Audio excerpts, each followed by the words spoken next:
1-year-old daughter got sick. My 9-year-old son got sick. And I was here thinking, oh, no, I'm going to be good. I'm going to be straight. And yeah, now I'm sick too. But we still got to keep pushing anyway. But somebody who had a very sick offseason, but the positive kind of sick, was Eric DeCosta.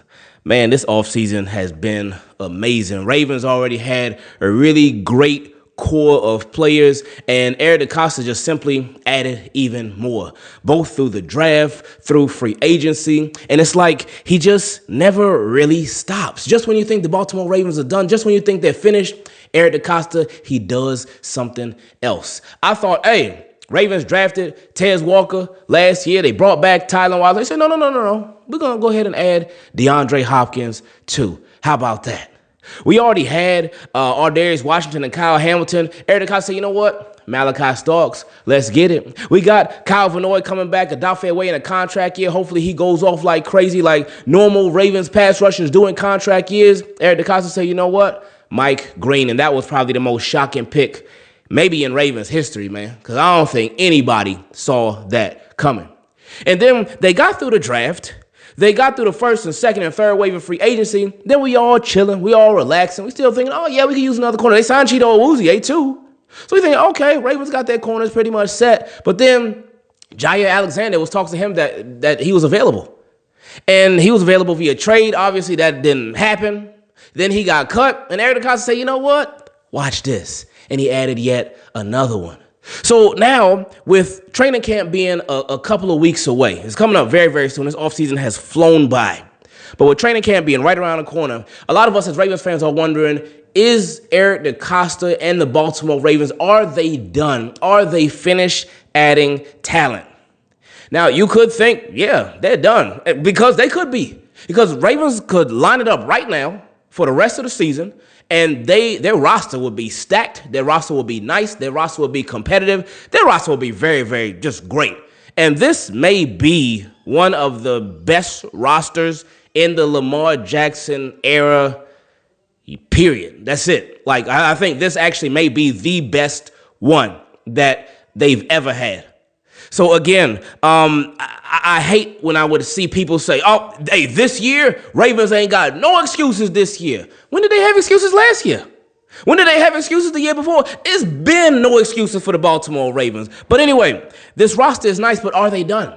Are the Baltimore Ravens done adding even more talent to the roster? And we're here to predict what could possibly be the Baltimore Ravens' next big move. Now, y'all know me. Y'all know exactly who I would want to add to this Baltimore Ravens team, and that would be my guy, Jadeveon Clowney. I would love if Jadeveon Clowney came to the Baltimore Ravens. As a matter of fact, let's actually look at some of the edge guys who are available right now in free agency. You got somebody like Von Miller. I know Bleacher Report predicted that the Baltimore Ravens were going to sign Von Miller. That didn't happen, and we know he's been dealing with injuries. He's a little older now, and he would be a situational pass rusher. That's why I feel like somebody like a Jadeveon Clowney, he would be a much better fit if the Baltimore Ravens were to go down that route, because Jadeveon Clowney ain't situational. Every situation is for Jadeveon Clowney, whether it's against a run, whether it's against a pass. Like, he would do wonders for us. It would be such a beautiful thing. And again, just like with Jaire Alexander, Jadeveon Clowney is somebody that could come in and be a starter. He wouldn't need to be, but he could come in and be a starter. He could come in and be a rotational piece. It would just be a perfect match. But where I really wanted to focus on, where I really think the Baltimore Ravens could possibly be making their next big move at, would be at the safety position. Now, I know we've heard about Sanusi Kane, and I know Jeff Zrebiec talked about it in The Athletic a couple weeks ago, that Sanusi Kane, he's been doing his thing. And that's great. We love that. But I just still wonder if the Baltimore Ravens would go that route to where they would have Kyle Hamilton, who is in, his fourth year at safety, along with a rookie and technically a second-year safety in Sanusi Kane as that third guy. But really, he didn't play much last year. He played a lot of special teams. But would they really trust it being Kyle Hamilton and a rookie and a second-year player who really didn't get too many defensive snaps last year? Would they trust that to be their starting three, their big three at safety? I'm still wondering about that. That's why when you look at the safeties that are available right now, I do still think that the Baltimore Ravens, they could go that route. Now, you look at Justin Simmons. You look at who's at the top of the list. That boy won't get swayed. But anyway, Justin Simmons, when we spoke about him months ago, and the Baltimore Ravens added somebody like him months ago.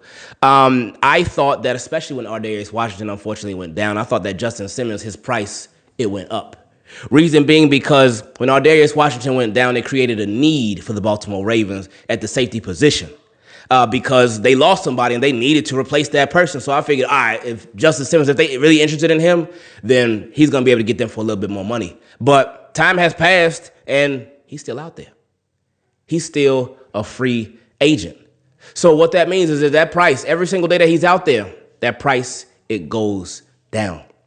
So the Baltimore Ravens could take advantage of that and add him to their roster. You also got guys like Julian Blackmon. And I believe Julian Blackmon, he pick off Lamar Jackson a couple years ago in that Ravens-Giants game? I think so. But anyway, you got guys like Quandre Diggs, Jordan Poyer, Chuck Clark. Throwback right there. I really don't think Chuck Clark would be the best fit for the Baltimore Ravens right now, though. But my point is they have their options at safety. But I do think that they could still be looking at potentially adding a safety to the roster. Now, when that report came out about maybe a week and a half ago that the Baltimore Ravens, that C.J. Mosley, they were trying to get a reunion with C.J. Mosley. C.J. Mosley was interested in returning to the Ravens. The Ravens were interested in bringing back C.J. Mosley. I was like, oh, that would have been nice. You would have had Roquan Smith. You would have had C.J. Mosley. You still would have had Trent Simpson. My goodness, like, our defense would be so complete, man. Even more complete than they already are. But obviously with his neck injury, that can't happen, and he's done with football. He's retiring. So inside linebacker, that's a position where it's a sneaky position where a lot of people are not really talking about it, that the Baltimore Ravens could potentially add somebody there. Or will they be like, you know what, Trent Simpson, redemption season for you? Or will they say, you know what, Teddy Buchanan, the rookie, 4th-round pick, are you going to come through and end up being a starter for the Baltimore Ravens? But that's one to potentially look out for. Now, a lot of fans are interested in the potential of the Ravens offensive line. Somebody even brought it up the other day in questions from Team Keep It Clean, and they made such a great point. They talked about that the Baltimore Ravens offensive line right now, they have a lot of consistency for the first time in a while. Because returning starter at left tackle, potential returning starter at left guard, returning starter at center, at right guard returning starter, at right tackle returning starter. So even though at left guard, he didn't start the whole season, but he does have starting experience, that being Andrew Voorhees. But that could also be a position where the Baltimore Ravens, they do still have the potential of upgrading as well. You look at some of the names like Brandon Sheriff. That's been a name that a lot of Ravens fans have been like, hey, bring him in. Let him be the starting left guard for the Ravens. And why he's still a free agent? No clue. And he's an older guy. He's 33. So they can sign him to a 1-year deal, especially this time of the season. There's Shaq Mason. There's John Feliciano. Like, you got a lot of options the Baltimore Ravens certainly do. But, again, if I had to narrow it down, who I think the Baltimore Ravens could go after soon at this point of the season, right before or at training camp or during training camp, I'll probably say safety. Somebody like a Justin Simmons, just because I don't think that they're going to be, especially how the Baltimore Ravens are really they're really going all in this year. And I love it. But I don't think they would really be comfortable being like, all right, Kyle Hamilton and a rookie and a second-year safety as our guys. I think that would be the position where they would really want to add a veteran. Again, with Sanusi Kane, he's been balling out. Great. Love it. And hope he continues to ball out. But I still do think that the Baltimore Ravens, they will want to have a veteran in that spot.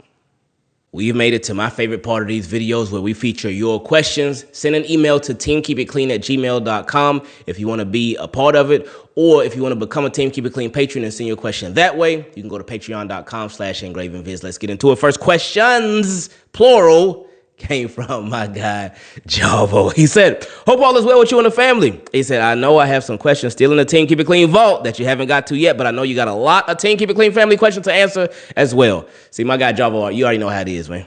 You know exactly how it is, and I appreciate you so much for that. I appreciate all y'all for that because we haven't seen probably in like maybe years, haven't seen anybody complaining, hey, why you ain't get to my question yet? Hey, you ain't do my question yet. Hey, Herman, do my question. We ain't seen that in such a long time, so I love y'all for that so much. I appreciate it a lot. Jarvo said, number one, can our offense be so good that we won't need to rely on a kicker? They have the potential to do that, but you still got to get them point after touchdown. So they're always going to have to rely on a kicker because he just gives you that much more points. But I get what you're saying. Like, you don't want it to come down to, oh, they got to make this field goal. There's a game-time field goal, something like that. There are those situations because there could be a game where our offense is going crazy, but the defense, they may be slacking. There could be a game where the defense may be going crazy and the offense may be slacking because it happens. Every single game can't be perfect. We wish it could be, but every single game can't be perfect. So they got to get that kicker. They got to get that situation right, man. They got to get it right. But anyway, he also said, number two, how much pressure is on Lamar and John to get it done this year? Same amount of pressure that was on them last year and same amount of pressure that was on them the year before. There's been plenty of pressure on them to get it done every single year because they are some of the best in the business. They've had the teams, they've had the talent, and it's just a matter of finishing. So it's the same amount of pressure. He said, number three, will we finally get to see a fully healthy Jarvo or will he get cut? I don't really think Jarvo is going to have a big impact on the Ravens moving forward. Last year we saw like he was inactive a lot. That's why a lot of times when I talk about Jadeveon Clowney, people be like, well, what about Jarvo? I'm like, Ravens already showed you where they're at with David Jarvo. They showed you, not they showed you. So that's why I say like, yeah, I'm still all for adding Jadeveon Clowney. But anyway, he also said, number four, will Teddy beat out Trent at the middle linebacker position? It's funny, we were just talking about that. We were just talking about it. It's going to be tough for him to do that. It's going to be real tough for him to do that, to play alongside Roquan Smith, but anything is possible. So that's what training camp is for. He said, number five, even with John Harbaugh's extension, can he still be cut if this team doesn't make the Super Bowl this year? So could John Harbaugh still be fired? Yeah, that's true. He could be. He could be. Will he? I don't see it happening. But again, like I said before, plenty of times, like with John Harbaugh, I don't feel like they should have gave him a contract extension. I really don't. Even the last contract extension he got, I felt like they shouldn't have gave him a contract extension back then. But he had, again, the regular seasons are amazing. But the playoffs, something just turns off with the Baltimore Ravens, and it's the weirdest thing. He also said, six, it's not a question, but a recommendation. You should watch the Coldest Balls on YouTube by Kevin Hart because he had Lamar on last week's episode. I literally just watched that last night. So it was all right. It wasn't the best in my opinion, but it was all right. Kevin Hart, he's in my opinion, this is just my opinion. He's a different kind of funny, like a weird kind of funny. He's not the funniest. Like his stand-up, I remember his stand-up in the beginning. His beginning stand-up was really funny. Then it just started like it just stopped being funny to me. Again, personal opinion. But like Kevin Hart, I feel like it all depends on who he's around, if he's funny or not. Like with the and I know it. I appreciate what Lamar Jackson was saying. A lot of it was stuff that we had heard before, but and then he talked about him just growing as a leader and whatnot too. He talked about how Kevin Hart was like, oh yeah, what would you have me playing? What position would you have me playing on the Ravens? And Lamar said, we probably had you on the sideline. But with Kevin Hart, like I think it all just depends on who he's around to where he can be more funny or less funny. Like if he's around like Drewski, then he's a lot more funny. When he's around like Kai Cenat, he's a lot more funny. I remember when he was on the Pivot with Ryan Clark and Channing Crowder, he was funny there. But Kevin Hart alone, with the Rock and what was it, Central Intelligence, I think. He was all right in that. I don't know. Kevin, he's just not my favorite. But I did watch it because Lamar was on there. And, he brought up some good points. But anyway, Jarvo also said, for some reason, I feel excited about this season than I had previous seasons. And guess because I feel like we are actually going all in by getting Jaire Alexander and DeAndre Hopkins and doing the unexpected like drafting Mike Green. But I hope we are not done. My goodness, man. Spot on. That's exactly what we were just saying. Spot on. Exactly, man. He also said... but he did say, but I hope we're not done. See? Look at that. Jarvo, no, he gets it, man. Anyway, he said, more questions that I have. Do you think EDC is a top 5 general manager? Who will be the top 5 out there? I would definitely say, even before the Super Bowl, I'll say Eagles GM. What is it, Howie Roseman? But Eagles GM for sure. Because Eagles GM, He builds these strong teams. He give out contracts to everybody and still be having a bunch of salary cap space. They be going crazy with it. And look how it paid off. Look how it paid off. I would say Veach, not Leach. Veach, the Chiefs, their GM. But yeah, I think Eric DeCosta is certainly up there. And it's like, as a fan of the team, obviously the Chiefs fans, the Eagles fans, I'm sure they got their own gripes with their general managers, but Eagles fans and Chiefs fans, like, really, should they? Because Chiefs done won 20 million Super Bowls. Eagles done won 2 Super Bowls recently, more recently than the Baltimore Ravens did. Eagles won 2 more recently.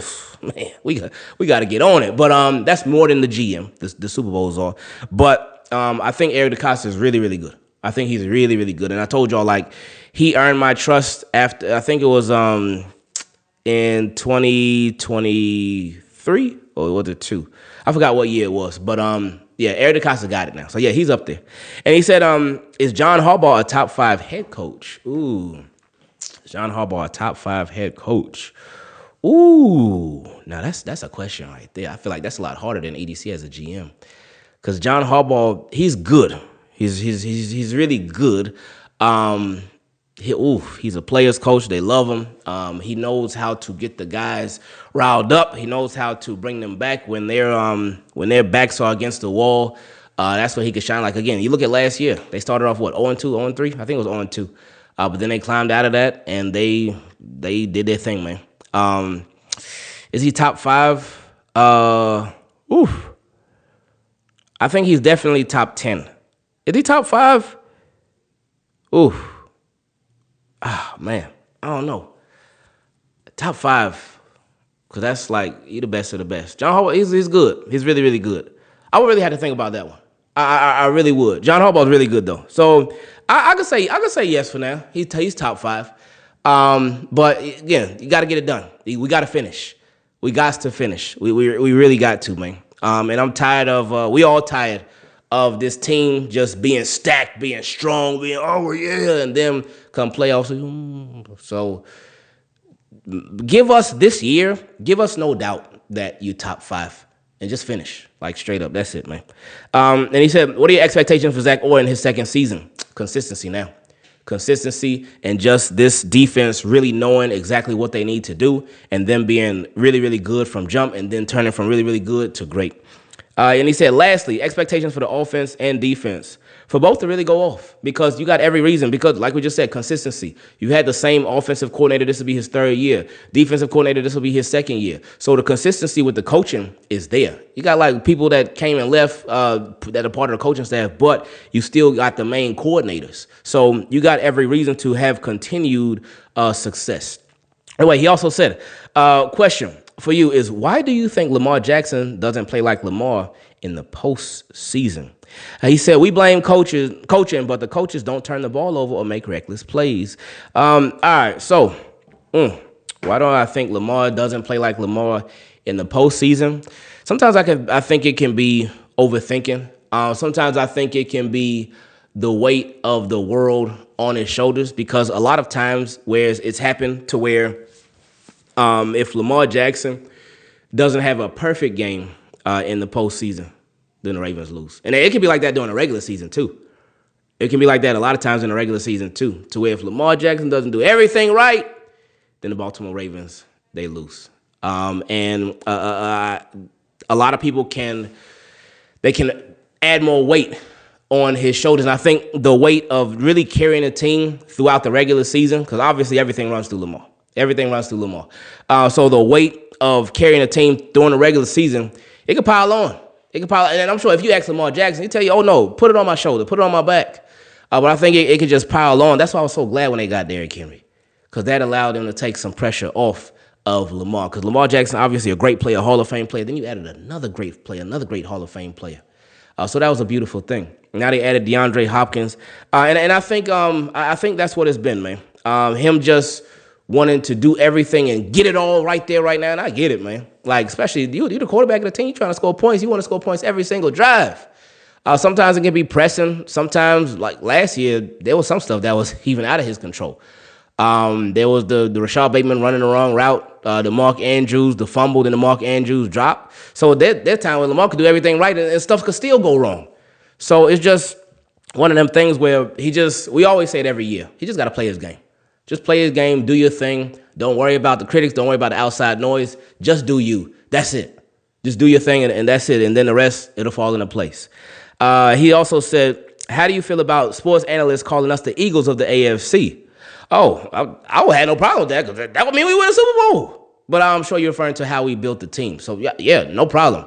I got no problem with it. People calling the Ravens a super team. Okay, that's fine. Just as long as Ravens get it done. I don't care. They're a super team, they're a mega team, they're the Avengers, whatever. Get it done. He also said, what are your thoughts on Marlo wanting to bring back the old Ravens defense?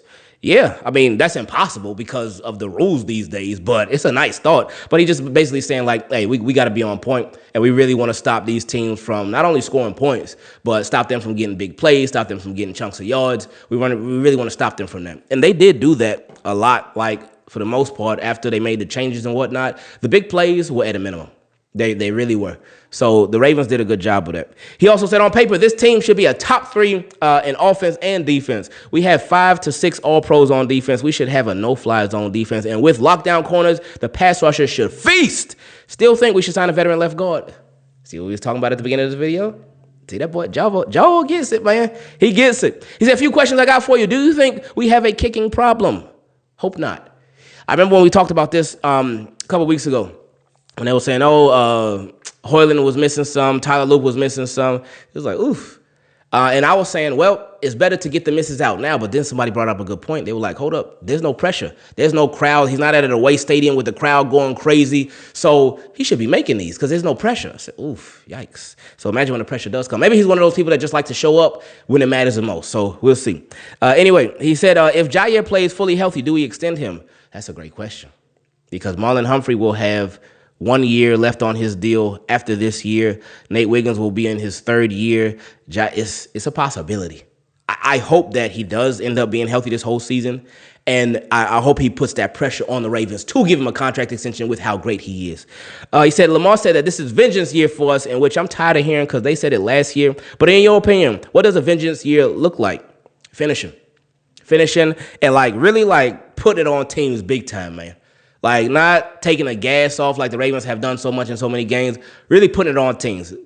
Scoring so many points where the team, it ain't no doubt that the game is over in the 3rd quarter. They ain't coming back at all. That's what I would like. And he said, I don't know if this question was asked, but what are your 5 keys for us to get to and win the Super Bowl this year? Dominate the regular season.